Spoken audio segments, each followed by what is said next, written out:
အခုခေတ်ကလေးတွေဤကဲဘွဲဆိုပြီးကနေကြတဲ့အချိန်ကျွန်တော်တို့ငယ်ငယ်က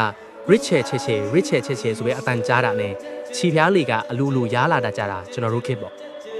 အဲ့ဒီတုန်းကဖုန်းတွေကလည်းစပေါ်ကားစားအင်တာနက်ကအခုလိုမထွန်းကားသေးပေမဲ့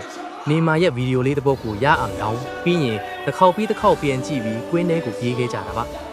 ညနေခင်းဝါသနာတူညီကိုတွေစုံပြီးဆိုရင်အသင်းတွေခွဲရှုံးထွက်တွေကန်ရှုံးတဲ့အတင်းကဘေးကနေထိုင်ကြည့်ရတဲ့အချိန်တွေကဘာနဲ့မှလဲလို့မရတဲ့ဘဝရဲ့အကောင်းဆုံးအခိုက်အတန့်တွေပဲကျွန်တော်တို့နေမာယူခဲ့ကြတာကမျက်ခင်းစိမ့်တွေပေါ်မှာမဟုတ်ပါဘူးဖုံတစ်လုံးနဲ့မြေကြီးကွင်းလေးတွေမှာပါအင်ဂျီတွေဖုံပေးခြေထောက်တွေနာကျင်းပေးမဲ့စိတ်ထဲမှာတော့ကို